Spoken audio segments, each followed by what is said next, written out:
Morning, I'm Emily Falkenberg. Thanks for joining us. One person has died in a rollover crash off of I-27. That happened just before 9:30 Monday night near the airport. DPS troopers say they're still investigating what happened. Emergency traffic said the vehicle hit a pole and rolled over. The accident is still under investigation. We'll have more information online at everythinglubbock.com. And an update, the last suspect wanted for their involvement in a drive-by shooting that happened on June 5th is behind bars today. Officers say that 19-year-old Sebastian Mitchell turned himself in to Lubbock County Sheriff's Office. The shooting happened in the 1900 block of 37th Street. He joins Malachi Peppers, D'Angelo Hill, and Travion Tyler. Officers say that Mitchell was the last person they were looking for in connection to the shooting. And a 16-year-old is in jail after his arrest for murder. But the young man's mother pleading to anyone who will listen that he's innocent of the crime. Now, we're not releasing the name of the accused boy, but he is charged with the murder of 55-year-old Rodolfo Reyna, who was found dead on the sidewalk in front of his home. Lubbock police say the teen, a neighbor, and Mr. Reyna had been together earlier in the evening. But the teen told police he left before midnight and did not know what happened after that. Mr. Reyna's sister told us her brother had been trying to help the accused boy, and the teen's mother, who also says the two were friends. That's why she doesn't think that he could have committed the crime. He's not aware of being there, at the time of that. And like he said, he made a statement saying that he didn't do that, that he would not do that. He's very close to that man. And, my son has a heart for people. My son would go over there and mow this guy's yard twice a week. And, I always told him there was limits with people. He needed to be careful. Police say they found a large kitchen knife wrapped in a sweatshirt in a nearby dumpster. The trade war with China making another jab at West Texas farmers, including cotton farmer Doug Halavity, who's been in the business his whole life. Halavity says he's been watching the price of cotton carefully, not only because of the drought, but now because of the trade war. Even though he says cotton is still at a good price thanks to the drought, making the demand greater, he still worries if things don't get better, it could hurt the business that takes care of his family.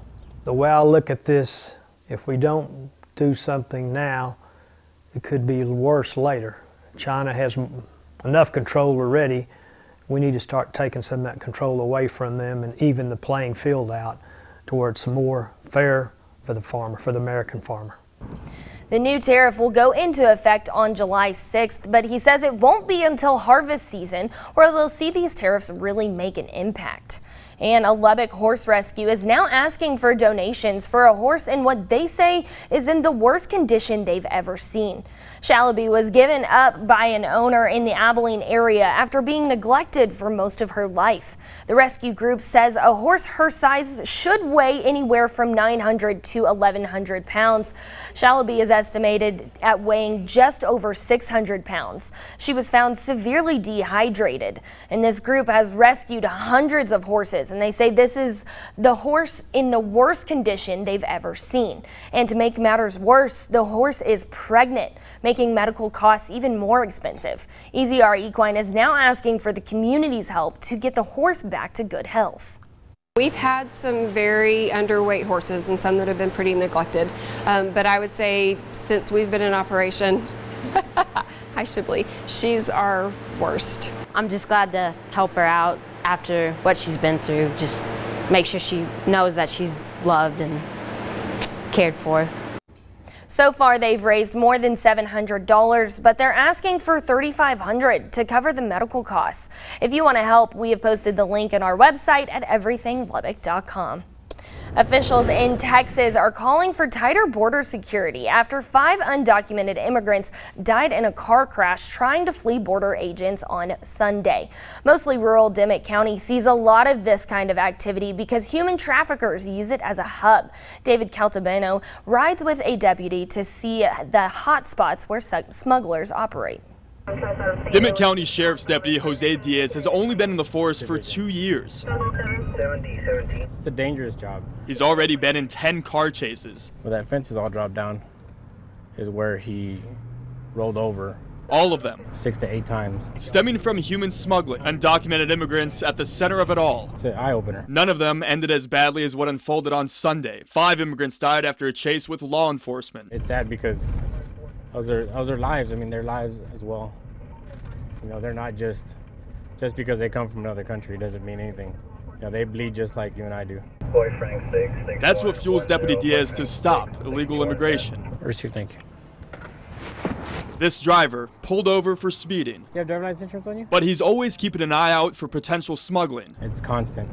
It's every day. Deputy Diaz shows us where the hot spots are, where places like Highway 85 turn into dirt county roads. They come through here on a daily basis, and they load as many people as they can in a vehicle. He says immigrants hide in the bushes. Smugglers eventually haul them away like cargo to bigger cities like San Antonio. Or we catch one vehicle, and the next day we hear about 42 bodies being loaded up. The work here never stops.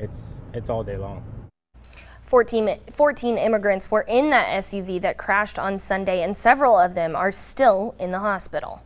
Back here at home, if you have trouble getting your kids to put down the electronics and get off the couch, well, some researchers at Texas Tech have a plan to change that and even hopefully reduce childhood obesity rates. It's through remodeled child care play spaces that experts say they can do this. They say focusing on the proper atmosphere is key. Primarily, they plan to add things like growing fruits and vegetables, making paved pathway for your kids to ride their bike, as well as water play areas and large open lawns for kids to play is vital. The research has shown that a properly designed outdoor learning environment can reduce sedentary behavior, increase physical activity by 22%. There is already an aspect of this design at Covenant Childhood Development Center in Lubbock, but they're trying to bring in aspects to other parks and play centers around the community. Such a cool concept, I think. And on a day like this, is it a good day to get outside, ride your bikes, and definitely spend some time outside? Well, if you want to sweat, yeah, for sure. It's muggy. it's going to be another muggy day, but no rain. Unfortunately, muggy. Unfortunately, not going to see rain in the area today. To have one of those spotty shower storms we saw yesterday, but anything will be off to the east and to the rolling plains.